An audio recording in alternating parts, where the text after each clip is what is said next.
পৃথিবীর সব দেশে জ্বালানির দাম বেড়েছে, পৃথিবীর সব দেশে দ্রব্যমূল্যের দাম বেড়েছে। সেই জায়গাটা থেকে চিন্তা করলে বাংলাদেশের কিন্তু এখনো সেরকম কোনো কিছুই ঘটেনি।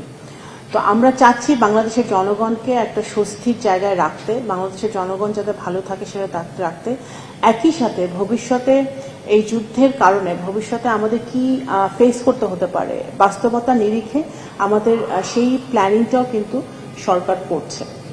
আপা, একটা প্রশ্ন হচ্ছে যে জ্বালানির সংকট হবে না, এটা প্রথম থেকে আপনিও বলছেন, জ্বালানি মন্ত্রীও বলছেন, কিন্তু তারপরেও আমরা দেখছি যে মানুষের ভোগান্তি কমছে না। আপনার কি মনে হয় যে এই বিষয়ে আরো বেশি মেসেজিং যে আমাদের আছে বা অন দ্য ওয়েতে আছে, আমরা ব্যবস্থা করছি, সরকারিভাবে প্রচারণাটা কি আপা বেশি? মেসেজিং হয়তো আমাদের তথ্য মন্ত্রণালয়কেও বলা হয়েছে যে এই ব্যাপারে আরো বেশি জোরালো মেসেজিং করতে, ওনারা হয়তো ওটা উদ্যোগ নিয়েছেন। এবং এখানে দেখুন, এখানে পররাষ্ট্র মন্ত্রণালয় শুধু ফ্যাসিলিটেট করতে পারে, আমরা সাহায্য করতে পারি জ্বালানি মন্ত্রণালয়কে, এবং সেটা আমরা করার চেষ্টা করছি। জ্বালানি মন্ত্রণালয়ের কাজটা মেইনলি যে এই সোর্সিংটা করা, এবং সেটা কিন্তু প্রধানমন্ত্রীর তত্ত্বাবধানে এটা হচ্ছে। জ্বালানি মন্ত্রী, জ্বালানি প্রতিমন্ত্রী এই কাজগুলো করছেন, এবং স্পেসিফিকটা আরো বেশি বাড়ানোর দরকার, সেটা আমরা সচেষ্ট থাকবো অবশ্যই।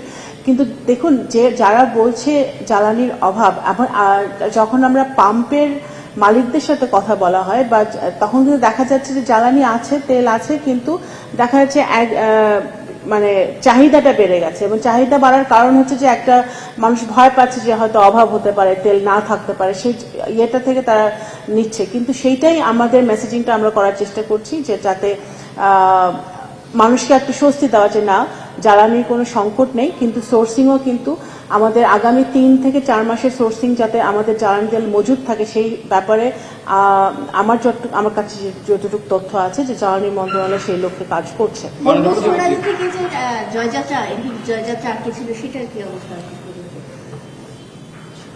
ইরান আমাদেরকে আশ্বস্ত করেছে যে হরমুজ প্রণালীতে যদি কোনো বাংলাদেশের কোনো জাহাজ আটকে থাকে সেটা তারা ছেড়ে দিবে। এখন যেটা আমরা শুনতে পেরেছি যে যেহেতু অনেকদিন যায়নি, অনেক জাহাজই ওখানে আটকা পড়ে আছে, বিভিন্ন দেশের জাহাজ ওখানে আছে, তো তারা পর্যায়ক্রমে এটা ছেড়ে দিবে, এবং জ্বালানি মন্ত্রণালয়ের সাথে তারা যোগাযোগে আছে। এবং আমার কাছে যেটুকু তথ্য যে ইরান আশ্বস্ত করেছে আমাদেরকে যে আমাদের কোনো জাহাজ ওখানে আটকা থাকবে না।